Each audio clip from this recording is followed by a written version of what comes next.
민주노총 본부 사무실에 공권력이 투입된 건 사상 초유의 일이다. 지금 강하게 반발하고 있는 민주노총 신승철 위원장부터 연결을 하겠습니다. 신승철 위원장님 나와 계십니까? 안녕하세요. 예, 지금 어디 사무실에 계세요? 예, 사무실입니다. 지금 주변 상황은 오늘은 고요합니까? 여전히 경찰은 민주노총 주변을 한 경찰차 8대 정도가 있고요. 예. 사복 경찰들이 계속 왔다 갔다 하고 있습니다. 어제부터 연행된 사람이 정확히 몇 명인가요? 어제 연행된 사람이 138명이죠. 138명. 아직도 경찰서에서 조사 중이고요. 예, 아직 안 나왔습니다. 예. 그리고 수배된 철도노조 지도부 9명. 지금 그 건물에 없는 게 확실합니까? 경찰이 못 찾았으니까 없겠죠. 아하. 이런 상황, 어제 그 진압 상황 전에 어떤 예고가 있었나요?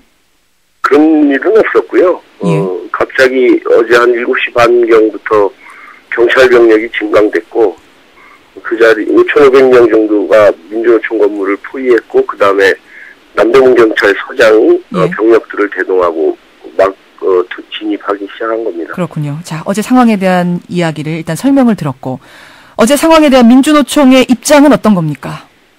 저희는 권력과 경찰, 공권력에 의한 폭력이라고 생각합니다.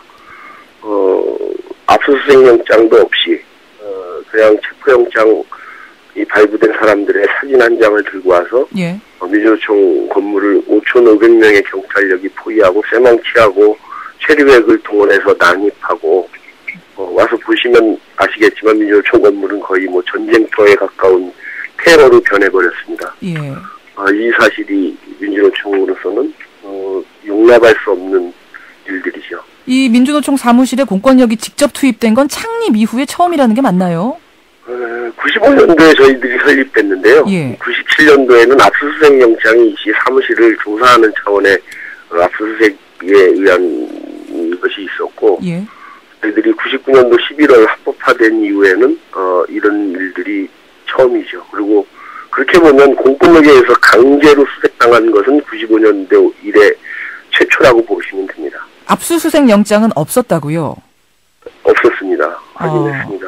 체포 영장을 가지고 들어온 건데 지금 이제 경찰 측에서는 이것은 네. 철도 노조의 파업은 불법 파업이고 그 불법 파업을 네. 이끌고 있는 지도부에 대한 체포 영장이 있었기 때문에 그 영장을 가지고 진입을 한 건 그리고 그들이 거기에 있을 거란 어떤 상황적인 정당한 의심이 있었기 때문에 체포 영장 가지고 진입을 한 건 공정한 법 집행이다 이렇게 주장을 하는데 어떻게 생각하십니까? 체포 영장을 가진 사람들이 쇠망치하고 5,500명을 동원해서 조합원들을 강제로 끌어내리고 체류액을 발사하고 하는 것이 합법이라면 이 사회는 잘못된 사회겠죠. 그리고 하여간 어제의 상황은 거의 공권력에 의한 폭력 진압이라고밖에는 표현될 수 없는 상황이었고요. 예. 그 다음에 체포영장 발부자들에 대해서 여기에 있다는 확신을 가지고 있다면 저희들은 진짜 절차를 통해서 협조를 요청한다면 저희들은 안에 있는 신분을 확인시켜줄 수 있는 절차들을 밟을 수도 있었습니다. 근데 그런 절차는 처음부터 없었고 일방적으로 민주노총 사무실에 대한 폭력적 진압 수준의 행위를 경찰들은 실행한 겁니다. 그 9명 체포하겠다고 이제 엄청난 이 상황이 벌어진 건데 초반에 네. 그 9명 지도부 건물 안에 없습니다. 들어오지 마십시오. 이렇게 좀 얘기를 경찰 측에 하지 그러셨어요. 저희는 했죠. 여러 차례 했습니다. 하셨어요? 예. 저희들 이미 이 건물에 사람들이 있다라고 판단하면서부터 저희들은 통행하는 모든 차량의 트렁크까지를 검문 검색했고요. 예. 일일이 사람 한 명 한 명을 출입하는 사람들을 대조해가면서 검문을 했습니다. 그래서 저희들은 수차례에 걸쳐서 이 건물에는 철도 지도부가 분명히 없다라는 얘기를 통보했고 그런 일들은 맞지 않다라는 항의를 수없이 했습니다. 그날 그 상황이 벌어지는 오전 9시, 어제 오전 9시쯤에도 그 얘기가 오간 겁니까? 아니면 며칠 전에 간 걸 지금 말씀하시는 걸까요? 그날도 분명히 저희는 그런 5,500명의 병력이 투입되는 순간부터 예. 저희들은 법률원에 있는 법률원장이 예. 압수수색 영장이 있는지를 확인했고 그다음에 이 건물에는 철도 지도부가 없다라는 걸 분명히 통보했습니다. 그런데도 바로 남대문 경찰서장은 자기 얘기만 일방적으로 하고 바로 진압 작전을 실행한 거죠. 그러니까 그 전에 일단 통보는 하신 거군요. 이거 없다. 여기 뒤져봤자 안 나올 거다. 진입하지 마십시오. 그 얘기를 그럼 경찰이 안 들은 건가요? 안 들은 거죠. 결국은 그러면 이거 확신에 차서 무리한 행동을 했다. 이렇게 보시는 거예요?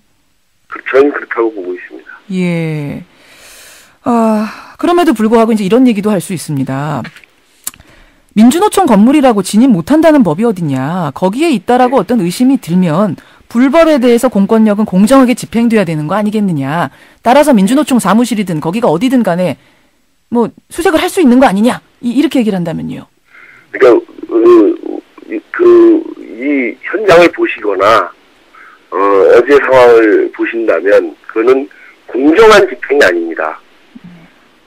연행을 138명을 했고 5,500명이 경찰이 둘러싸이고 체류벽을 발사했고 새망치로 건물을 부시고 언론사가 있는 건물임에도 불구하고 부시고 그다음에 강제로 모든 조합원들을 민주노총에 있던 조합원들을 강제로 끌어내는 행위 그다음에 그들이 밟고 지나간 흔적은요 그는 전쟁터 같은 폐허로 변한 사무실을 쳐다보면서 그것이 공정한 법 집행이라고 얘기한다면 그는 법의 집행이 아니고 그건 폭력이죠. 폭력이다. 지금 전쟁터, 폐허, 폭력 이런 말씀하셨는데 앞으로 어떻게 대응을 할 계획이세요, 민주노총 측은? 저희는 정부가 실행한 공권력이 자행한 폭력에 대해서 정확하게 항의하고 첫 번째는 정당하지 않은 법 집행에 대해서 손해배상 청구 소송을 진행할 예정입니다. 그다음에 이 사태에 대한 책임자가 있다면 내부회의 검토를 통해 가지고 엄정하게 책임을 물을 것이고요. 그다음에 더더욱이 더 나아가서는 민주노총에 대해서 이렇게 폭력적 탄압을 자행한 현 정부에 대해서 저희는 분명하게 반대할 거고요. 그 이후에 이 철도민영화의 문제든 의료민영화에 대한 문제든 학교민영화에 대한 문제든 교육민영화에 대한 문제든 55세 파견법 적용에 대한 문제든 저희는 현 정부하고는 일을 같이 할 수 없을 정도로 민주노총의 정책적 방향과 대립이 되고 있습니다. 그래서 저희는 현 정부의 노동정책에 대해서 전면적인 반대를 해나갈 수밖에 없습니다. 그것이 정권 퇴진운동입니까? 퇴진운동에 대한 문제는 제가 선언한 것이 아니고요. 저희 내부의 회의를 통해 가지고 실제로 선언하는 것이 전 중요한 문제가 아니라고 봅니다. 오히려 내부에서부터 일어나는 여러 가지 현장에서부터 발생한 노동 현안으로 해서 받는 노동자들이 그것을 시작하는 것이죠. 어제 그 얘기까지 나왔길래 제가 질문을 드렸는데요. 여기까지 먼저 입장 듣도록 하죠. 고맙습니다. 민주노총 신승철 위원장을 먼저 연결을 해봤습니다.